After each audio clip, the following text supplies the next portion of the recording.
Have you ever stopped to really think about what wisdom is?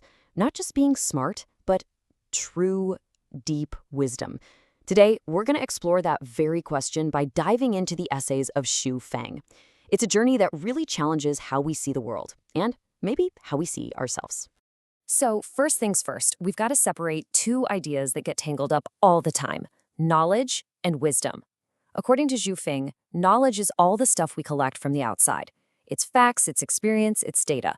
Think of it like the branches and leaves on a tree. They're essential for sure. But wisdom, well, wisdom is different. It's something that sprouts from within you. It's the flower and the fruit that the tree eventually bears. One is collected, but the other has to be grown. And look, this isn't just wordplay, right? It's a huge deal. The text paints this incredible picture. A mind without wisdom is like a barren desert. Just think about that. Dry, empty, lifeless. But a mind with wisdom, that becomes a lush mountain range, just bursting with life and potential. So the real question is, how do we get from the desert to the mountains? To figure that out, let's start with a little story from the text.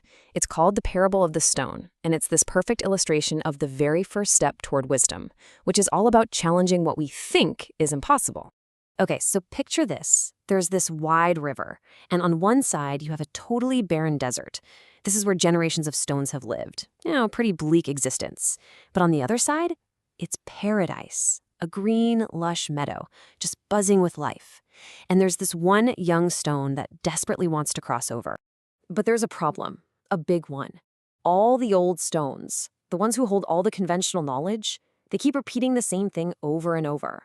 A stone crossing the river will surely drown. And for them, this is fact. It's an unshakable truth based on everything they've ever seen. It makes perfect sense, but it's also a prison. So that brings us to the big question, doesn't it? The one that's really at the heart of this whole journey.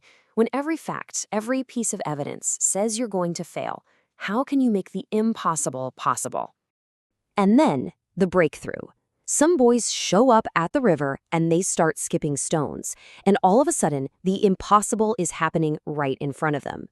By adding one new thing, speed, the stones don't sink. They literally fly across the water to the other side. The lesson here is just so powerful. Our limits, what we think are hard walls, are often just based on our current circumstances. Wisdom isn't about accepting those limits. It's about finding the speed, that new perspective, that new force that completely changes the game. Okay, so we need this speed, this new way of thinking. But where on earth do we get it from? Well, these essays point to one single, incredibly powerful source. The text doesn't beat around the bush here. It says, flat out, that the source of all real wisdom comes from what it calls the greatest creator. This isn't just about being a clever thinker on your own. It's about tapping into something much, much bigger. Now, it's really important to understand what this means. We're not talking about a person in the sky. The greatest creator is presented as a universal concept. You can think of it as the cosmic consciousness, the spirit of the universe, or the Tao, that fundamental intelligence, that way that everything flows from. It's the source of it all. And here's a beautiful way to think about it. Our own mind is kind of like a small pond. If it's isolated, it can get murky, stagnant. But when you connect it to this universal source, it's like opening up a channel to a living spring. Suddenly, that pond is being fed with fresh, clear, endless wisdom. All right, so let's say we make that connection.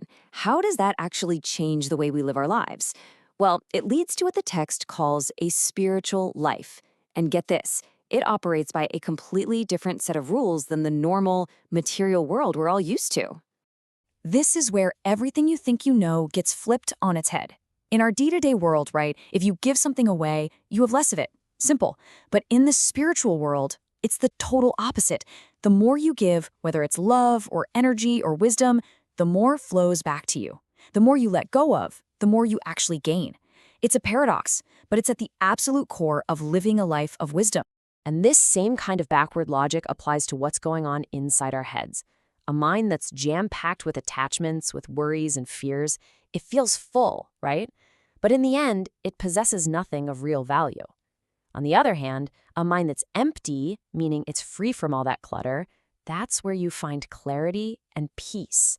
And paradoxically, that's how you come to possess everything that truly matters. So what does this look like in practice? It really boils down to a few key ideas. Stop worrying so much about tomorrow. Try to focus on what you can give, not what you can get. Learn to look past the surface of things, the 表象, and see the true essence, the 本质. And maybe the biggest one, understand that real freedom comes from letting go of the ego, letting go of the self. When you do that, you make room for a life driven by love, which is what perfects your soul, your true non-material self. When you start to put all these pieces together, it completely changes the purpose of your life. It's not just about getting through the day. It suggests that our lives have a real trajectory, a path that's leading us somewhere truly meaningful. So Xuefeng lays out this kind of roadmap for life in 3 stages. We all start out by pursuing knowledge, right? Gathering facts. The next step up is to pursue wisdom, learning how to use that knowledge. But the highest goal, the final pursuit, is spirituality, or Ling Xing. And that's all about connecting that inner wisdom back to that universal source we talked about. And this all leads to a really beautiful conclusion. Life isn't some obstacle course we just have to get through. It's a purposeful journey. It's a climb from knowledge to wisdom and finally toward a higher state of being. So that leaves us with one last big question to think about. A question that this whole exploration has been building towards.